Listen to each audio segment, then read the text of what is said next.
Déficit calorique, renforcement musculaire, exercice cardio, perte de poids.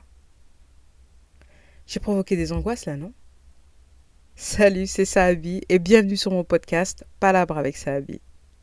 Aujourd'hui, on va parler d'un sujet que vous connaissez déjà, le summer body.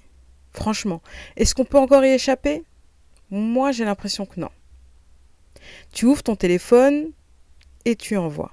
Tu scrolles, tu envoies encore. Tu dis allez, juste une petite vidéo et tu tombes sur 10 autres. Et toujours les mêmes mots. Motivation, discipline, transformation, résultat rapide. Et au début, tu regardes ça sans trop faire attention. Et puis petit à petit, ça s'installe dans un coin de ta tête. Et un jour, tu te regardes dans le miroir, un peu différemment. Et tu te dis, peut-être que moi aussi. Et c'est là que ça commence. Alors aujourd'hui, je ne suis pas là pour vous expliquer comment perdre du poids. Je ne suis pas coach, je ne suis pas nutritionniste et je ne suis pas médecin non plus. Mais je suis une femme qui observe, une femme qui ressent, une femme qui vit dans cette société, comme vous. Et aujourd'hui, j'ai envie qu'on parle vrai. Parce que moi, le summer body, pour moi, c'est pas juste une tendance. C'est devenu une machine qui tourne chaque année au même moment. Avril, mai, juin et boum, les contenus explosent. Et les programmes sortent, les promos arrivent, les avant-après envahissent nos écrans. Et derrière tout ça, il y a quoi? De l'argent. Beaucoup d'argent. Parce que oui, le marché de la perte de poids, c'est des centaines de milliards. Et forcément, quand il y a autant d'argent en jeu, il y a des stratégies. Créer un besoin, créer un manque, créer une insatisfaction. Et enfin, proposer une solution. C'est du marketing, quoi. Sauf que là, le produit, c'est ton corps. Et ça, c'est violent quand tu y penses. Parce que ça veut dire quoi? Que tu dois être différente pour être mieux? Que tu dois changer pour être acceptée? Que ton corps actuel n'est pas suffisant? Et même quand tu sais que c'est pas vrai, même quand tu es consciente, il y a toujours une petite voix qui doute. Et ça, c'est humain. Moi aussi, ça m'arrive.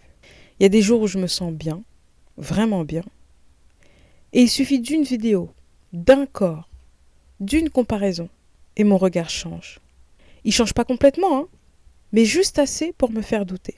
Et je sais que je suis pas la seule, parce qu'on en parle entre nous, entre femmes. On rigole, on banalise, mais au fond, on vit toutes de la même manière, à des degrés différents. Et le problème, c'est pas de vouloir changer. Le problème, c'est pourquoi et comment on veut changer. Parce qu'aujourd'hui, beaucoup de gens ne veulent pas changer pour eux-mêmes. Ils veulent changer pour correspondre. Correspondre à une image, correspondre à une norme ou à une saison. Comme si ton corps devait être différent en été qu'en hiver. C'est ouf quand même quand on y pense. Et ça pousse à quoi? À des comportements extrêmes, des régimes drastiques et des restrictions, des frustrations. Alors qu'on sait que ça ne fonctionne pas. 80 à 90% des régimes échouent. Et souvent, on reprend le poids. Parfois même plus. Donc, on se fait du mal, tout ça pour rien. Et pendant ce temps-là, on oublie quelque chose d'essentiel. Notre santé. La santé, la vraie. Pas celle qu'on voit sur Instagram. La vraie santé, elle est invisible parfois. Et oui, c'est ton énergie, ton sommeil, ton mental, ou ta relation avec la nourriture, ton rapport à ton corps. Et ça, ça se voit pas en photo. Et pourtant, c'est ça le plus important. Alors oui, le surpoids peut avoir des conséquences. C'est réel. Mais réduire la santé à un chiffre sur une balance, c'est une erreur. Une grosse erreur. Parce que la santé, elle est complexe. Elle est personnelle. Elle est unique. Et surtout, elle ne ressemble pas à un modèle unique. Et c'est là où j'ai envie d'apporter de la nuance. Parce qu'aujourd'hui, on oppose beaucoup de choses. Soit tu veux perdre du poids, soit tu es body positive. Comme si c'était incompatible. Alors que pas du tout. Tu peux t'aimer et vouloir évoluer. Tu peux t'accepter et vouloir changer certaines choses. C'est pas contradictoire, c'est humain. Mais ce changement, il doit venir de toi.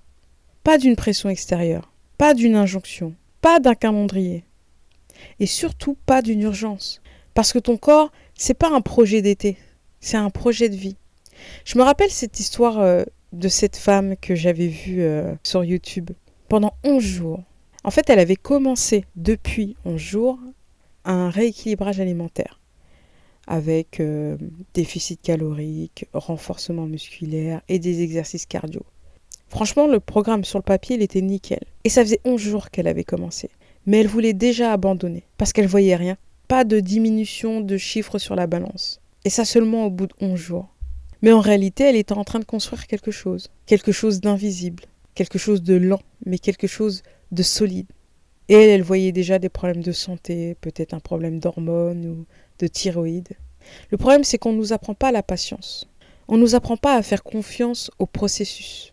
On nous apprend à tout vouloir vite. Toujours plus vite. Et ça, c'est incompatible avec le corps humain. Alors aujourd'hui, j'ai envie de te dire un truc. Si tu écoutes ce podcast et que tu ressens une pression, respire.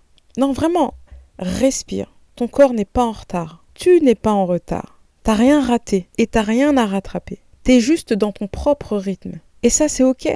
Et maintenant, je vais juste te poser une question. Pas pour te juger, pas pour te changer non plus. Mais juste pour te faire réfléchir. Quel corps tu veux habiter? Un corps pour les autres ou un corps dans lequel tu te sens bien? Un corps que tu respectes? Un corps que tu écoutes? Parce qu'au final, c'est ça le vrai sujet. Pas le summer body, pas l'été, pas Instagram, mais toi. Toi et la relation que tu construis avec toi-même. Et peut-être que tout commence par là. Arrête de courir après un idéal et commence à construire ton propre équilibre à ton rythme. Sans pression, sans culpabilité, mais avec confiance. Merci de m'avoir écouté. Et on se retrouve très vite dans Palabre avec Sahabi.